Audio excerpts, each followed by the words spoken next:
My name is Carmen Guagliardo. My company is Italian People's Bakery. This is my son Matthew, and we've been on the job our whole life. My grandfather and my grandmother started it. Well, first of all, he came over on a boat, a stowaway, in 1912. And he worked his way in pizza joints and, unknown at the time, wasn't really pizza, tomato pie, and some bread companies. And then he decided to open up a bakery in 1936 with my grandmother. My mother and father were young children, 16, 13, somewhere in that area. So being entrepreneurial, he started the bakery. It was a one-man operation where no mixers were involved. They were doing things by hand. And out of his house, he sold candy.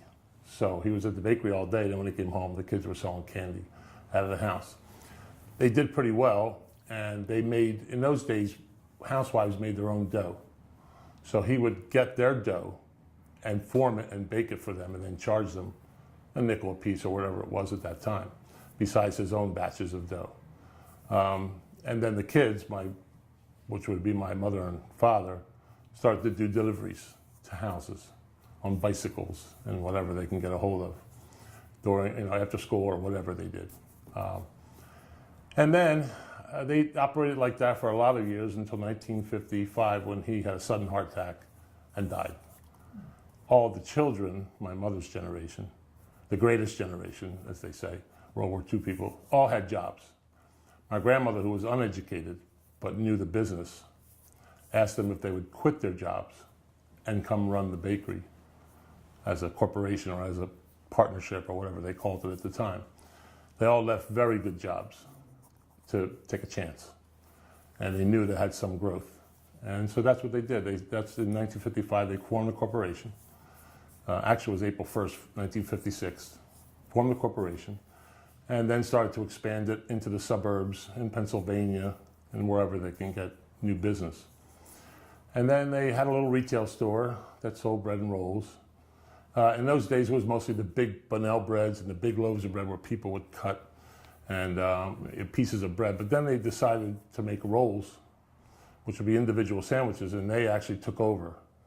And they went crazy. They couldn't keep up making rolls in the machinery. It was so far behind it, and it wasn't used to making bread. I mean, rolls was used to making bread, like one at a time. And all of a sudden, rolls, you need, dozens. And so they slowly started to investigate machinery, and they found some small machinery, and they could do it. A lot was still by hand. I mean, we were making the Kaiser rolls, which is the star roll, by hand in those days. So they operated like that. They had one driver. They hired their first employee, I don't know what year, must have been late 50s. And they continued like that until, I was delivering houses at 11. I was born in 1949. So in 1960, I was delivering 180 houses a day, somewhere around there. On the weekends, of course, as I was in school.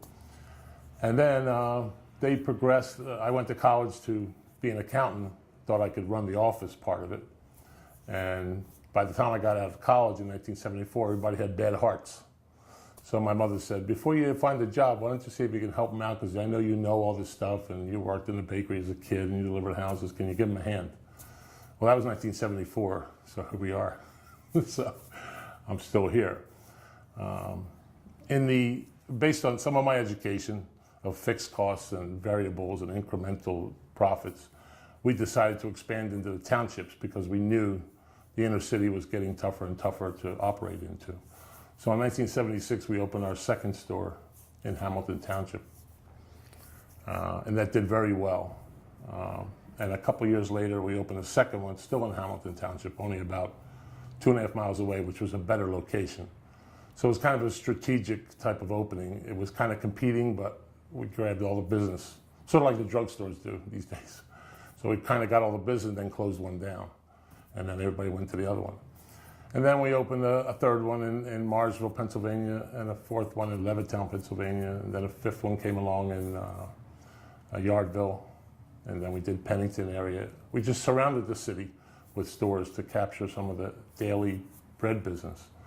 And we wanted to bake on the premises because it's just so much better. The smell, the ambiance of the store, the smells get into the cabinets and the furniture, and you walk in, you just smell fresh bread all the time. It doesn't really go away. So that worked very well, as opposed to like delivering to a store and drop shipping it. When it goes over the road, bread and rolls tend to absorb atmosphere. So if it's a rainy day, you're going to get all mushy. If it's a cold, dry day, it's going to be hard. So that was successful for a lot of years. And then we opened more stores. One was in the Trenton Farmers Market. One was in Lawrenceville. We had 10 stores at one time. And Matthew, my children were still young, and my parents were getting older to the point where they wanted to really just retire. And then it became overwhelming, the control factors. I was having trouble getting good help to help me run. This is very intense. When you work with bread and rolls, it's an everyday thing. It's not like you make a can of something and stick it on the shelf and wait till it sells. So it needed a lot of attention and a lot of oversight. So it got overwhelming for me and my cousin. I had a first cousin. We worked together for a lot of years. He's now deceased, but he was a very good baker in cakes and bread. So he helped me a lot. And then when he started to get sick, I started to not be able to control everything, so I started selling him off, like a licensee or a franchisee.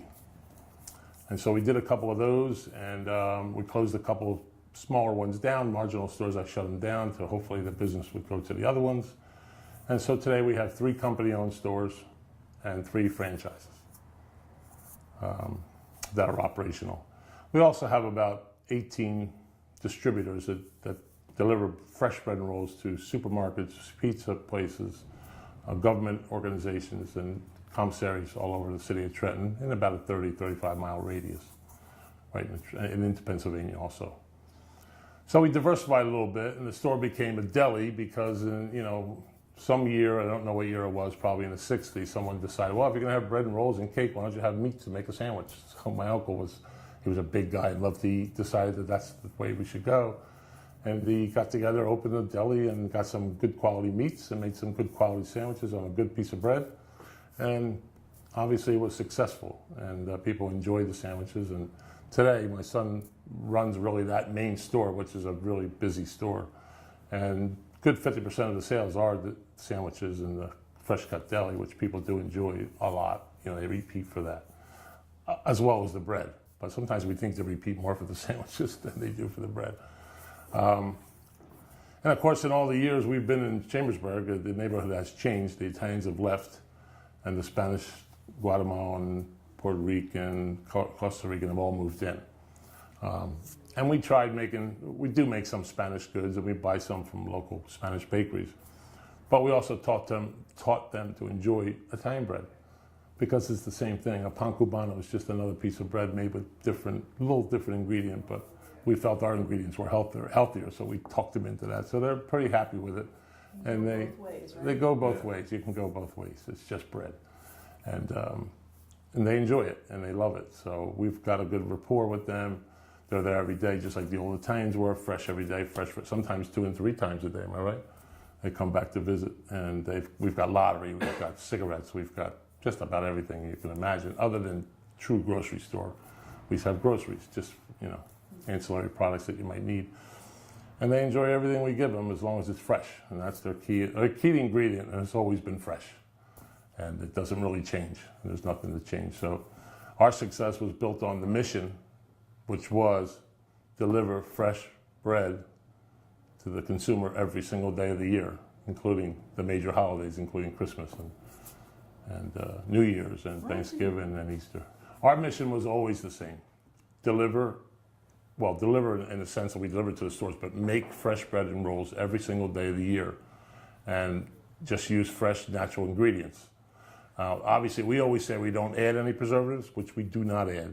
But there are things in flour that the government allows to preserve the goodness of the flour, which is not really a preservative, but we deliver a fresh ingredient every day in a fresh product every single day of the year. So whatever's left over goes to farmers, homeless, schools. I feed schools if they're hungry, and they come pick them up, I give it to them. Wherever that product can go, because it's still good at the end of our day. It's not bad. It will last at least one more day. But our product is not intended to be like the sliced white bread where it goes 5-6 days. It won't last that long. So we give it to them at the end of our day or the beginning of the next day, and it's in a clean wrap, and they eat it, and they're happy with it. And of course the farmers are happy because they feed the pigs. So everybody, it's just a matter of what we have to do with our trash, and that's the way. When my grandfather operated, there was no trash. If he knew he was going to sell 400 loaves of bread a day, he made 392. There was no excuse. Back for more. Yes, he used to literally sit on a rocking chair out in front of the store. And when the last woman showed up, or man, to buy the last loaf of bread, he locked the door. And if the next one came, he said, see you tomorrow, there's no more.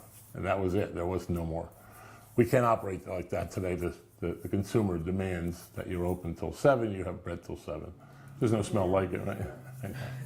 I know, people tell me when they pull down the Butler Street, they smell the bread's cooking. And I really don't anymore because I'm there every day, and so is he.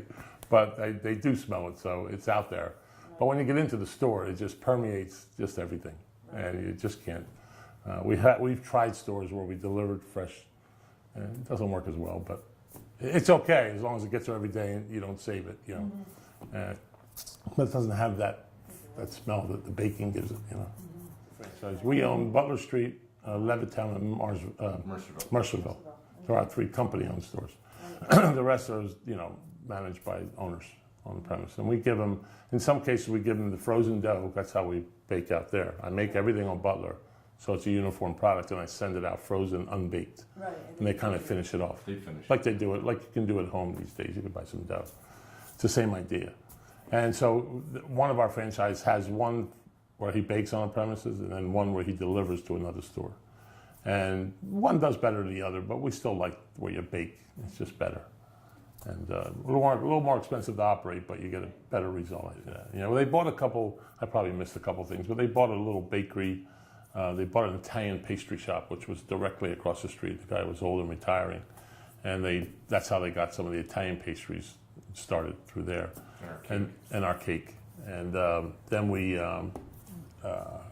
acquired another competitor bakery across, right, like adjacent to us, you know, around the other street. And so, you know, we combined some of these things and got the best of all of the world. And I bought a rye bread company in 1986. And then we never made a good Jewish rye, so I bought the Jewish rye bread company just to learn how to make the Jewish rye. So that's been doing okay. And, you know, you just combine it and just give them fresh product. And really the thing that never changes is the freshness, is to do it every day. And that's our only, and our mission was, you know, to get it fresh every day. That's the secret ingredient, as they say. My name is Carmen Guagliardo. I'm the president of Italian People's Bakery Incorporated. This is my son, Matthew. My name is Carmen Guagliardo. I'm the president of Italian People's Bakery here in Trenton, New Jersey. This is my son, Matthew, the future of Italian People's Bakery. He will be taking over one of these years.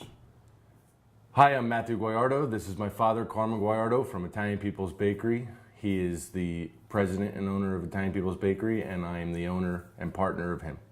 I'm Matthew Guagliardo. This is my father, Carmen Guagliardo. He's the president of Italian People's Bakery. I am his partner in Italian People's Bakery. I've been managing the store for, 15 years now. I've been working there for 22 years. I started when I was about 11 or 12 years old, just working at the register on Sundays and helping out on holidays. And I was just a bagger, just to help with the business at the register on Sunday mornings. And then I evolved from times after that. I went to small stores. I would pan bread, get them ready for the next day at our satellite locations. When I turned 18, they put me in the deli and told me, here you go, learn how to do it. I had to teach myself. I've since learned how to make a pretty good hoagie from what I'm told. And I went to college. I left the college when I was 18. And halfway through that year, he told me, come back, I need help. I need a manager. We were having trouble with management at the time, so he said, if you don't like it, you can go back. But I was going to college to learn for business management anyway. So I came, he said, I'll teach you everything you need to know. You'll learn more here than you will in 4 years of school. And he was right. I learned more in 1 year than they could have taught me in 4 years of school. So I never left. After we have 7 years, I started becoming a partner in the business with him and my cousin. And he has since passed away, so now it's just me and my father. And I have 2 young kids. Hopefully they'll do it. But one wants to be an archaeologist and one wants to want to be a policeman right now. So I do not know the recipes. We bring in our flour in 30,000, 40,000 pounds at a time. So we have a company that makes our base for us, that has our recipe in it, so that there's less human error. There's less human error. I have been back there. I have helped with run mixers. When I was little in high school, he used to have me come over to our Fry's location where we made the Jewish rye on holidays because we needed help throughout the day. So I would help him make the rye bread when I was younger. Lately, we've been going to our satellite locations, and because I'm always so busy with our main location, I never get to go to the small stores and fully operate the ovens from start to finish. So we've recently been doing that and trying to get the hang of that, which I do pretty good. Not bad, not as good as him, but I have 50 years under my belt, so proud of it. It's just the bakery. I mean, being fourth generation is not easy anymore.